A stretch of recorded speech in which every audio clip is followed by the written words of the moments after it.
ഇന്ന് കുറച്ചൊരു വെറൈറ്റിക്ക് ഞാൻ സ്വാഗതം ചെയ്യാൻ പോകുന്നത് ഡോക്ടർ ബിന്ദുജ മേനോനെയാണ്. അതെന്തൊരു വെറൈറ്റി വെറൈറ്റി എന്ന് പറഞ്ഞാൽ ഇന്ന് ഡോക്ടർ ബിന്ദുജ മേനോൻ എന്ന് ഞാൻ പറഞ്ഞപ്പോൾ ആ കഥ അറിയാനാണ് ഞാനും പ്രേക്ഷകർ കാത്തിരിക്കുന്നത്. ഞാൻ എന്താണ് ഒരു എന്ത് വെറൈറ്റി ആണെന്ന് വിചാരിച്ചു. അപ്പൊ നമുക്ക് ആദ്യം തന്നെ ആ വിശേഷം പോണോ അതെയോ നമുക്ക് ഫാമിലിനെ കുറിച്ച് ചോദിക്കാം? എന്താണ് വേണ്ടത് അറിഞ്ഞാൽ ചോദിച്ചാൽ പറയാം.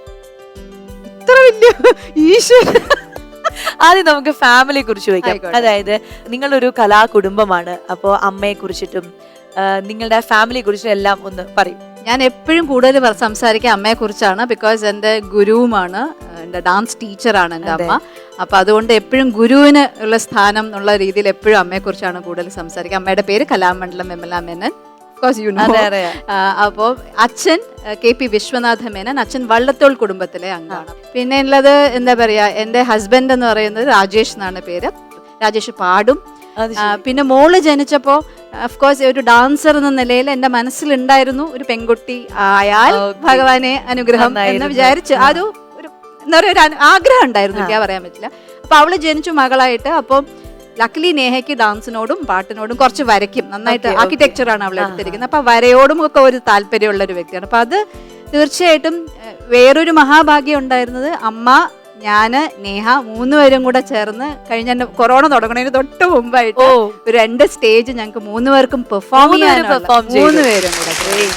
അപ്പൊ ഇതൊക്കെയാണ് എന്റെ കുടുംബത്തിന്റെ ഈ ഒരു ഡോക്ടർ ബിന്ദുജ മേനോൻ ടൈറ്റിൽ കിട്ടിയ ആ ഒരു പ്രയത്നം അതൊരു ഒന്നൊന്നര പ്രയത്നമായിരുന്നു. കാരണം ഞാൻ എടുത്ത സബ്ജക്ട് ഡാൻസും, ഞാൻ മ്യൂസിക്കാണ് MA എടുത്തിരിക്കുന്നത്. അപ്പം ഞാൻ വിചാരിച്ചു കുറച്ചുകൂടെ എളുപ്പമാവാൻ വേണ്ടിയിട്ട് ഇരൈമൻ തമ്പിയുടെ അഭിനയ പ്രധാന കോമ്പോസിഷൻസ്, അത് ഡാൻസിലും പാട്ടിലും, എന്നിട്ട് ഭരതനാട്യം, മോഹിനിയാട്ടം, കുച്ചിപ്പുടി 3 ഡിവിഷൻ. അപ്പൊ ഞാൻ പാട്ട്, ഡാൻസ്, ആ ഡാൻസിൽ തന്നെ ഭരതനാട്യം, മോഹിനിയാട്ടം, കുച്ചിപ്പുടി 3 ഡിവിഷൻസ്. അപ്പൊ അന്ന് എടുത്തപ്പോ ഇത്രയും വലിയ ഗഹനമായ ടോപ്പിക്കിലേക്കാണ് പോണത്. ഞാൻ ഇപ്പൊ ശരിയാക്കി തരാം എന്നുള്ളൊരു ഭാവത്തിലായിരുന്നു പോയത്. പക്ഷെ ഒരു 7.5 കൊല്ലം എടുത്തു എനിക്ക് അതിന്റെ റിസർച്ച്.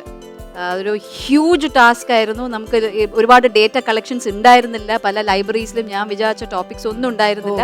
പക്ഷെ ലക്കിലി ആ കാലഘട്ടത്തിന്റെ എൻഡിൽ ജീവിച്ചിരുന്ന പലരെയും നേരിട്ട് കാണാനും അവരിൽ നിന്ന് അവരുടെ റിട്ടൺ കോപ്പീസ്, അവരുടെ സാറുമാര്, അപ്പം ഈ ഇരൈമൻ തമ്പിയുമായിട്ടൊക്കെ ഒരു ഡയറക്റ്റ് കോൺടാക്ട് ഉള്ള പലരുടെയും റിട്ടൺ ഇതൊക്കെ എനിക്ക് കളക്ട് ചെയ്യാൻ പറ്റി.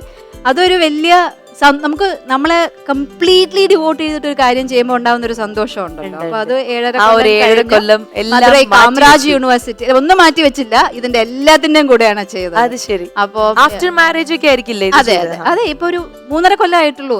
3.5 കൊല്ലമായിട്ടുള്ളൂ അവാർഡ് ചെയ്തിട്ട് മധുരൈ കാമരാജ് യൂണിവേഴ്സിറ്റി എന്നാണ്. അപ്പോൾ ഞാൻ പറയുന്നത് it is possible, it is really possible. Only thing is നമുക്ക് പ്രയോറിറ്റി ഉണ്ടാവണം ലൈഫിൽ. എനിക്ക് ഇത് ചെയ്യണം, ഇത് ചെയ്യണം എന്നുള്ള ഒരു പ്രയോറിറ്റി വരുമ്പോൾ തീർച്ചയായിട്ടും ഐ തിങ്ക് എനിക്ക് പറ്റുമെങ്കിൽ ഡെഫിനറ്റ്ലി എല്ലാവർക്കും എന്നാണ് എനിക്ക് എപ്പോഴും തോന്നുന്നത്. Thank you very good.